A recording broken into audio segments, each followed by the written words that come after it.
अस्सलातु वस्सलामु अलैका या रसूल अल्लाह। अस्सलातु वस्सलामु अलैका या हबीब अल्लाह।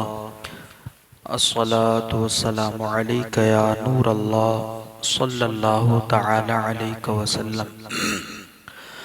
अऊज़ु बिल्लाहि मिनश शैतानिर रजीम।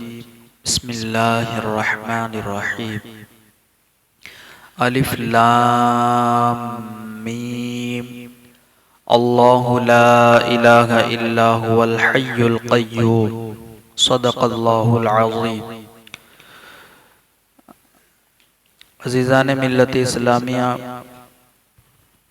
मैंने जो आयत करीमा पढ़ने का शरफ हासिल किया, ये पारा नंबर 3 सूरह आले इमरान की आयत नंबर 1 और 2 है।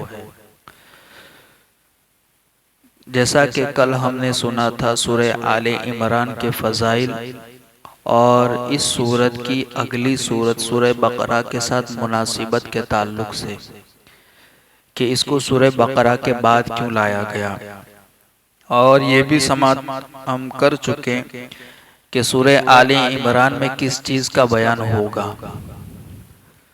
अब यहाँ से सूरह आले इमरान शुरू हो रही है। अलिफ लाम मीम। अल्लाहु ला इलाहा इल्ला हुवल हय्युल क़य्यूम। अलिफ लाम मीम, इन हुरूफ को हुरूफ़े मुक़त्तआत कहते हैं।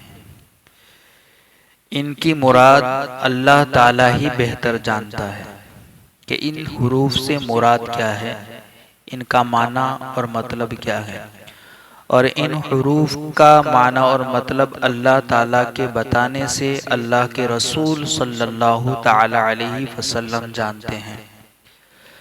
बल्कि बाज़ मुफस्सिरीन किराम ने यह भी कहा है और लिखा है कि इन हुरूफ का माना और मतलब अल्लाह ताला अल्लाह के बताने से रसूलुल्लाह सल्लल्लाहु अलैहि वसल्लम और हुजूर के उम्मत के बाज़ औलियाए कामिलीन भी इनका माना और मतलब जानते हैं।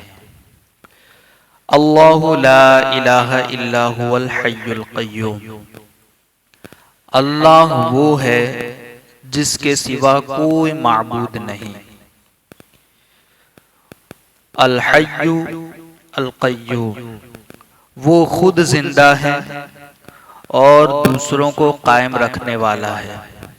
इसकी मुफस्सल तफसीर हम आयतुल कुर्सी के अंदर समाअत कर चुके हैं, मगर यहाँ अल्लाह से मुराद क्या है कि वो ज़ात जो लायक इबादत हो, जो मुस्तहिक़ इबादत हो, और उसकी वो सिफात हैं अल हय्य।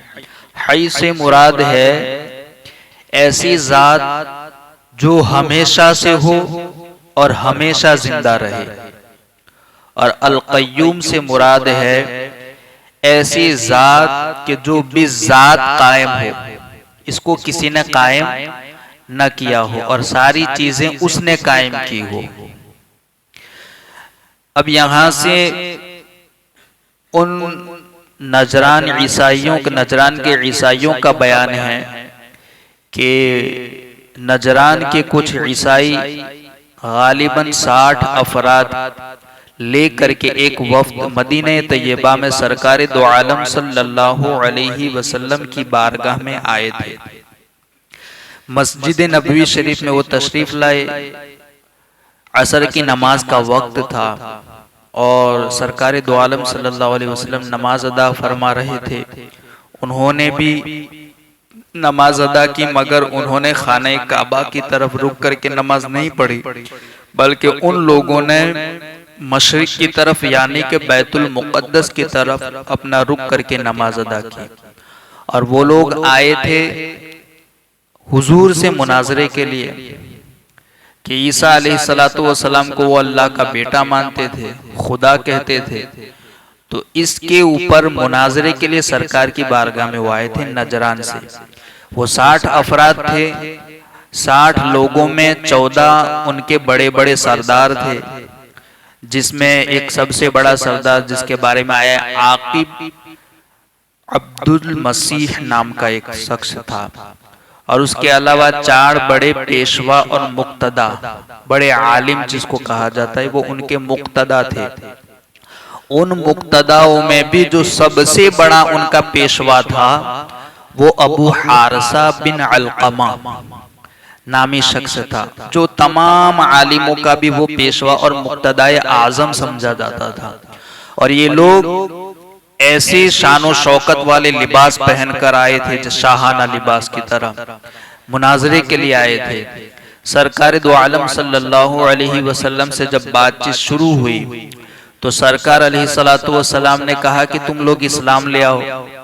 तो उन्होंने कहा कि हम तो आपसे पहले ही इस्लाम ला चुके हैं। फिर सरकार अलैहिस्सलातु वस्सलाम ने कहा कि हजरत ईसा अलैहिस्सलाम को खुदा मानते थे, खुदा का बेटा मानते थे।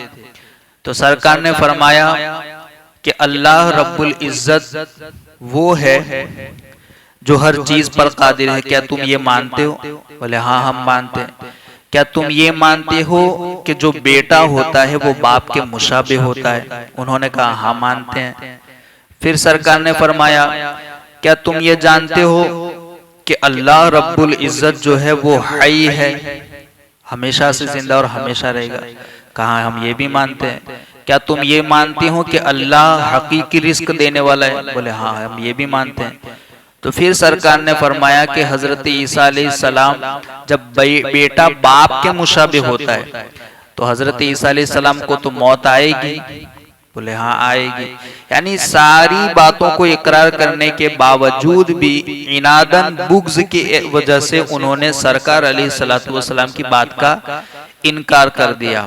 वो पूरा मुनाजरा और वो सारी आयतें यहाँ से लेकर आयत नंबर 80 तक 80 आयतें उसी के ऊपर नाजिल की गई है सूरह आले इमरान में। देखें, अल्लाहु ला इलाहा इल्लाहु, अल्लाह वो है जिसके सिवा कोई माबूद नहीं। मुफस्सिरीन ने फरमाया कि ये आयत नजरान नामी इलाके के वफ्द के मुतालिक नाजिल हुई जो 60 अफराद पर मुश्तमिल था। उसमें 14 सरदार थे, 3 कौम के बड़े मुक्तदा और पेशवा थे।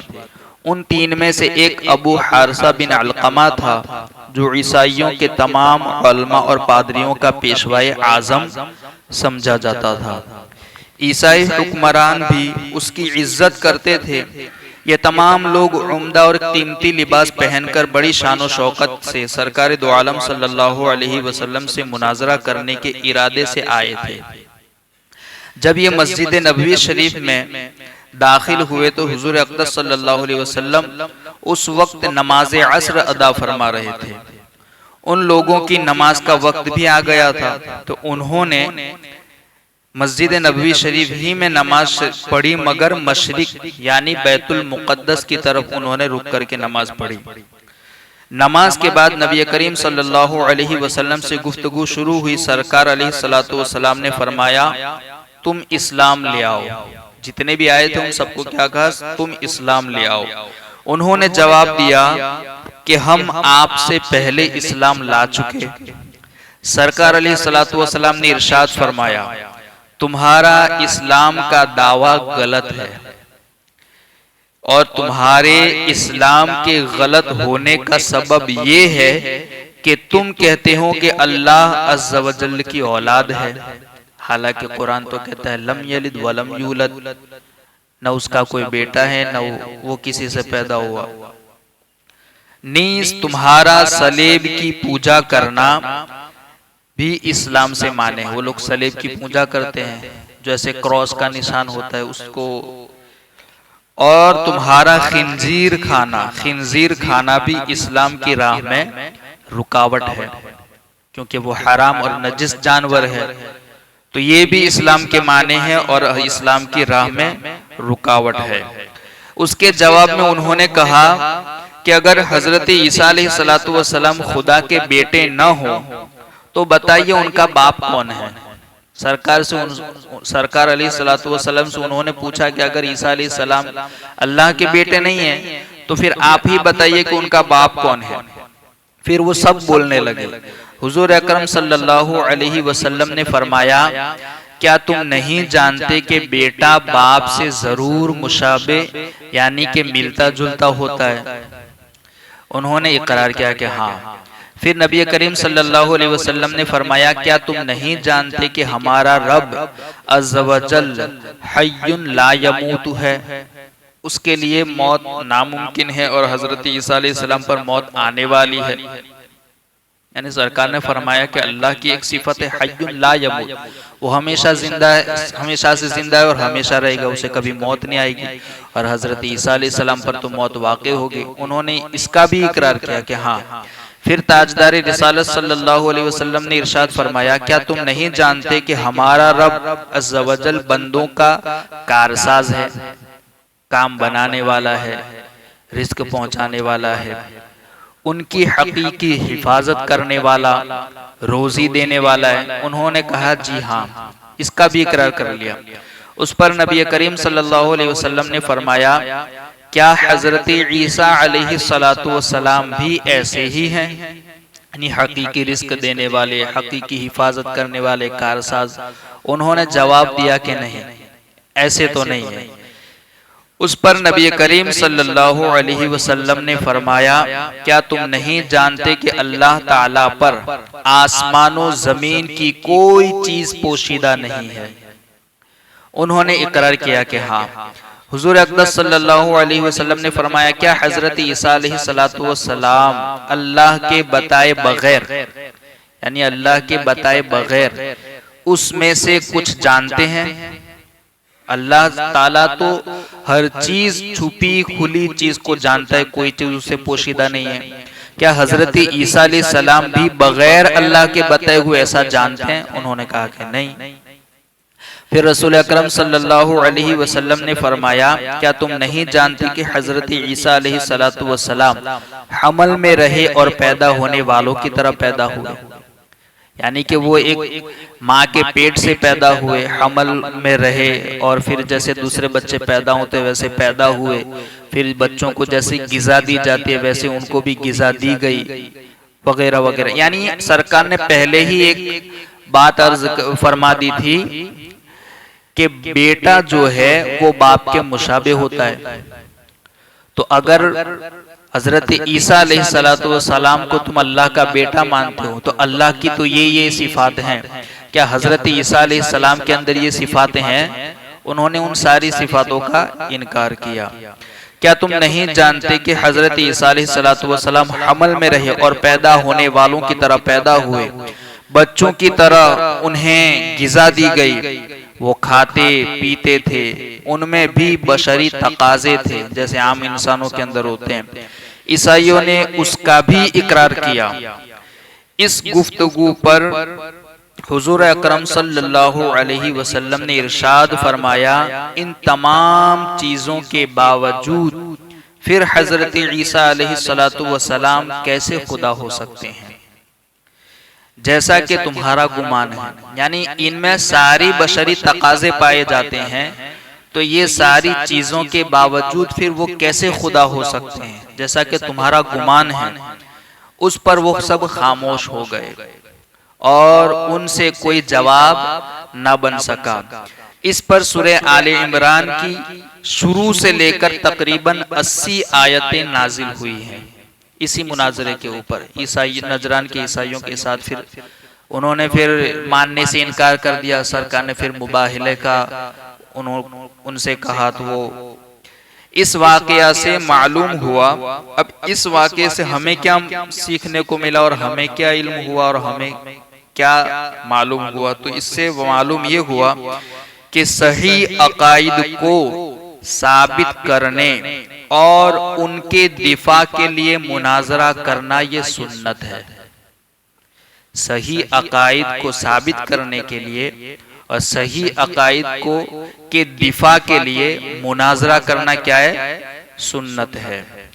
हय्युन और कय्युम का माना इस आयत में अल्लाह ताला की दो सिफात हय्युन और कय्युम का बयान है। अल्लाह ताला की सिफात में हय्युन दाइमो बाकी के माना में है, यानी दाइम मानी हमेशा से हो और हमेशा रहे, बाकी रहे। इसके माना में है हय्य, यानी उसका माना है कि हमेशा, ऐसा हमेशा रहने वाला कि जिसकी मौत मुमकिन ही न हो। जबकि कय्यूम वो है जो कायम बिज़ात, कायम बिज़ात यानी कि खुद से कायम हो, उसको किसी ने कायम न किया हो, बगैर किसी दूसरे की मोहताजी और तसर्रुफ के खुद कायम हो, और मखलूक की दुनिया और आखिरत की जिंदगी की हाजतों की तदबीर फरमाने वाला हो। कायम का क्या माना है? कय्यूम का जो बिज़ात खुद कायम हो और मखलूक की दुनिया और आखिरत की सारी तदबीरें फरमाने वाला हो। अल्लाह रब्बुल इज़्ज़त की बारगाह में दुआ है, अल्लाह रब्बुल इज़्ज़त हम सबको कही सुनी बातों पर अमल की तौफीक अता फरमाए। अल्लाहुम्मा रब्बना नव्विर क़ुलूबना बिल क़ुरआन व ज़य्यिन अख़लाक़ना बिल क़ुरआन व नज्जिना मिनन नार बिल क़ुरआन व अदख़िलना फ़िल जन्नति बिल क़ुरआन। अल्लाहुम्मा अर्ज़ुक़ना तिलावतल क़ुरआन, अल्लाहुम्मा हदिना हिदायतल क़ुरआन, अल्लाहुम्मा रब्बना आतिना शफ़ाअतल क़ुरआन। वसल्लल्लाहु तआला अला खैरि खल्क़िही व नूरि अर्शिही मुहम्मद व अला आलिही व अस्हाबिही अजमईन।